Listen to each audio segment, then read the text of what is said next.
শুভ সকাল বন্ধুরা, সবাই নিশ্চয়ই খুব ভালো আছো, আমিও ভালো আছি।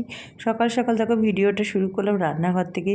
এখন আসলে শরীরে খুব একটা কন্ডিশন ভালো না, তো এরকমভাবে এখন ভিডিও করছি।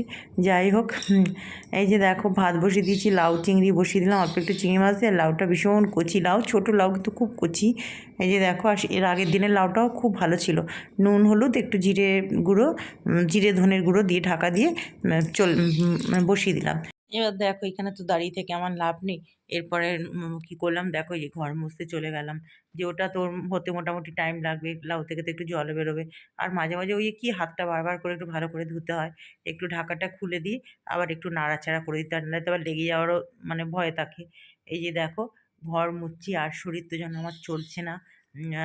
তোমাদের দাদাভাই খুব বকছিল ঘর মোছার জন্য, ও লোকও খুঁজছিল একজন। আমি বলছি দেখো, যাকে করে লোক এনো না, আমার আরও মানে বিরক্তি লেগে যাবে। এর থেকে আমি যেমন পাচ্ছি করছি। আমার আরও নিচে নামতে হয়, তাই ওটাতে আমার আরও বেশি কষ্ট হয়। তারপরে আসার তো কোনো ঠিক ঠিকানা নেই। আর একদিন আসবে তো 10 দিন মানে আসবে না। আমার দিদিরও তাই করছে, দুদিনে এসে আর আসে না। মানে এরকমই অবস্থা সব কাজের, মানে যে লোকদের কি বলবো আর। যাই হোক, আর আর এখন তো মানে লক্ষ্মীর ভাণ্ডার সব হাতে বাড়িয়ে দিয়েছে না, এখন আরও আরও অ্যাবসেন্ট করবে। এই যে দেখো, ভালো করে একটু যতটা পাচ্ছি মোছার চেষ্টা করছি। একটু শোকেসের নিচ টিচ আর সোফাগুলো আজকে আর উঠিয়ে করছি না, কারণ নিজের শরীরটা তো খুবই খারাপ। ওই জন্য অত রিস্ক নিতে যাচ্ছি না। ওই যতটুকু পাচ্ছি না করলে নয়, অতটুকুই। আমাদের পাশের বাড়ির যে ছোটো যা আছে সামনে, ও বলছিল দিদিভাই এখন ঘরটা কদিন বন্ধ রাখো মোছা।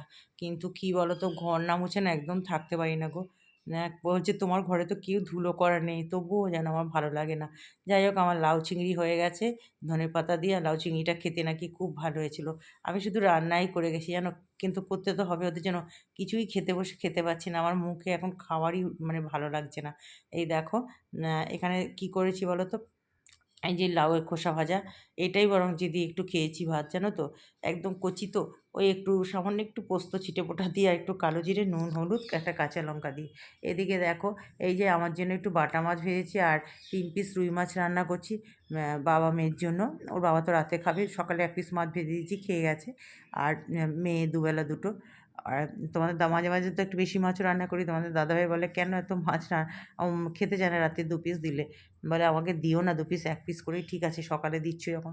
আবার ধরো কোনো দিন যদি না খেয়ে যায়, তাহলে রাতে 2 পিস দিয়ে দিই। এই যে দেখো, আলু শিম বড়ি দিয়ে মাছের ঝোল করে দিচ্ছি। শরীর খারাপ হলেও যেন তো রান্নাগুলো কোনো রকমে করেছি, কিন্তু বেশ নাকি ভালো হয়েছে মাছের ঝোল টোলগুলো। বাবা মেয়ে দুজনেই বলছে। এই যাক, তবু ভালো লাগে যে কষ্ট করে করলে যদি ভালো হয়। আর অল্প জিনিস তো, আমার একটা 3 জনের রান্না করতে করতে অভ্যেস হয়ে গেছে। এতটা ঝোল হবে এতটাই। যাই হোক, অল্প অল্প করেই করছি।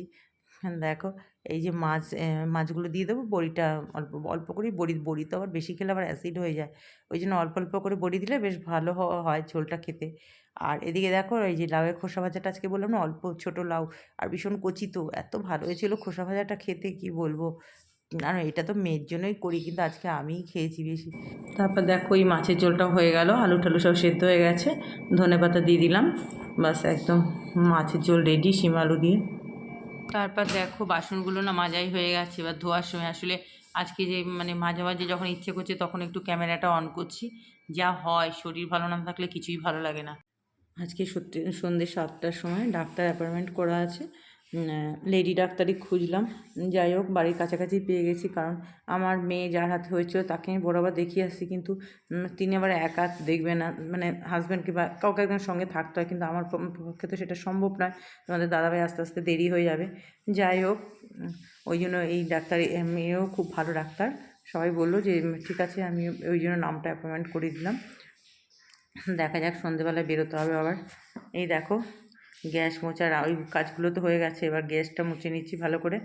যতই বলি না যে হয়তো শরীর একদমই চলছে না, কিন্তু কিছু করার নেই। আসলে কী বলো তো, সেরকম না খেতে টেতেও তো পাচ্ছি না, কোনো কিছুই খেতে ইচ্ছা করছে না। আর ওই জন্য না শরীরে যেন একদম জোরটাও কমে গেছে, মানে কিছুই ভালো লাগছে না। দেখবে শরীর টরীর ভালো থাকলে তুমি যাইভাবে করো, ঠিক ভালো লাগে কাজ করতে। তবু তো আমাদের ঘরের বউদের সংসারে কাজ করতেই হবে, তাই না? যাদের বিশেষ করে একার সংসার, তাদের তো করতেই হয়। আর দোকান সংসার হলেও করতে হয় বউদের, মানে ম্যাক্সিমাম বউয়ের ক্ষেত্রেই হয়, হয়তো অনেকে আছে করতে হয় না, আমাদের আশেপাশে আছে কয়েকজন, কিন্তু বেশিরভাগ ক্ষেত্রেই দেখেছি সবাইকেই করতে হয় ঘরের কাজ। আর সংসারকে কী বলো তো, মানে ভালোবেসে এত বছরের সংসার একটা ভালোবাসার টান হয়ে যায়, সেখানে তোমার যতই কাজগুলো নোংরা টোংরা একটু থাকলে না, তখন মনে হয় যে, বিশেষ করে তো আমার মনে হয় রে কীরকম হয়ে গেল, জিনিসটা নষ্ট হয়ে যাবে, আর কষ্ট করে করা জিনিস দেখবে যদি নষ্ট হয়ে যায় না, খুব গায়ে লাগে। এই চিমনি টিমনিগুলো যাই জিনিস, ঘরে আসবাবপত্র যাই হোক, সেই দেখবে নষ্ট হলে খুব খারাপ লাগে। দেখো বন্ধুরা, এখন 1:10-15 হবে, মেয়ে সব ছাদে মেলে দিয়ে গেছে। যেখানে কি রোদ, তাকানো যাচ্ছে না, এত রোদ। উফ, এখনই এই অবস্থা। আজ মেয়ে মেলতে মেলতেও হাঁপিয়ে গেছে, বলছি বাপরে বাপ, আজ ওখানে আমার কিছুই নেই, সব তোরই বেশি আছে আর তোর বাবার আছে, সব বেশি তোরই আছে। বুঝতে পারছিস তো কত কষ্ট হয়। চুপ করে গেছে, আর কোনো উত্তর নেই। গামছাগুলো শুকিয়ে গেছে, তুলে নিয়েছি 2টো গামছা। আর কদিন পরে বারান্দায় সব দেওয়া হবে। এখন গাছের যত্ন নিতে পারছি না। এই দেখো, এই গাছগুলো কি সুন্দর করিয়ে এসছে, এই যে পাণ্ডব জবা, রানী রাসমণি, কিন্তু আমি তো এখন যত্নই করতে পারছি না কিছু। ওই দেখো বেড বাগ না কি বলে, সব খাবার খেয়ে নিচ্ছে।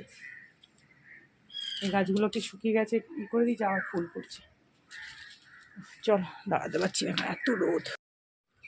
এই করবী গাছটা জানো তো, সেদিনকে তোমাদের দাদাভাইকে বলছিলাম, দূর কেটেই দেবো, 1 বছর হলো ফুল দিচ্ছে না। ওমা দেখছি এখন আমার কথা শুনে রাগ করে এখন আবার দেখছি করি দিয়েছে গাছে।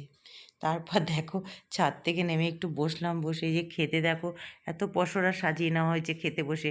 আমি তো আমার জন্য ওই যে মাছ ভাজা 2টো রেখেছি, বাটা মাছ 2টো, আর আমি কিন্তু ওগুলো কিছুই খাইনি, ওই একটু নিম পাতা আলু সুতো দিয়ে আর ওই একটু লাউয়ের খোসা। আর মেয়েরও বেশি হয়ে গেছে জানো, মেয়ে বলছে এত কেন আমায় দিলে। তারপর দেখো, এই যে চললাম ডাক্তার দেখাতে। আর ডাক্তারের বাড়ি তো না যেন রাজপ্রাসাদ, খুঁজেই পাচ্ছি না কোন গেটটা দিয়ে ঢুকবো। এখান থেকে যাতায়াত করি আমাদের বাস স্ট্যান্ডের সামনে, আমাদের বাড়ি থেকে বাস স্ট্যান্ড 7 মিনিটও লাগে না ঠিক। তারপরে ওই গেট দিয়ে, সাইডে গেট আছে, ওখান দিয়ে ঢুকে গেলাম। এই যে দেখো, বললাম না বাড়ি না রাজপ্রাসাদ, জায়গাটাই অনেকটা মানে স্পেস নিয়ে, আর সাইড দিয়ে ভেতরে মানে ওনার বসার জায়গার চেম্বারটা রয়েছে। বন্ধুরা, এই যে ডাক্তার দেখিয়ে তো আসলাম, আর ডাক্তার আমার প্রেশার জানো তো হাই হয়ে গেছে। আমি তো অবাক, আমার তো সবসময় লো থাকে প্রেশার। বলছে অতিরিক্ত টেনশন, হাইপার টেনশনে নাকি এটা হয়েছে। আর এখন এই ওষুধ দিয়েছে, অনেকই ওষুধ দিয়েছে, মানে ভালো মতোই গাড়িয়ে যাচ্ছে জিনিসটা। যাই হোক, এখন আল্ট্রাসোনোগ্রাফি করতে দিয়েছে, পুরো একদম উপর থেকে একদম এখান থেকে এই অবধি মানে পর্যন্ত পুরোটাই মানে একদম আল্ট্রাসোনোগ্রাফি হবে। তোমাদের দাদাভাইকে তো প্রেসক্রিপশন হোয়াটসঅ্যাপ করে পাঠিয়েছে, ওষুধ কিনেছে। আমি বললাম বেশি 1 মাসের করে ওষুধ দিয়েছি, আমি তুমি 1 সপ্তাহ করে ওষুধ আনো, কারণ সোনোগ্রাফি রিপোর্ট আবার কী বেরোবে।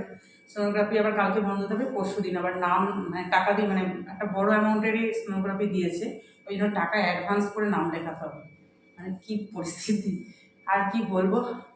এই যে আসলাম, এসে হাত মুখ ধুয়ে ড্রেস ফ্রেস ছেড়ে চুপচাপ বসে আছি, মনটা খুব খারাপ হয়ে গেছে।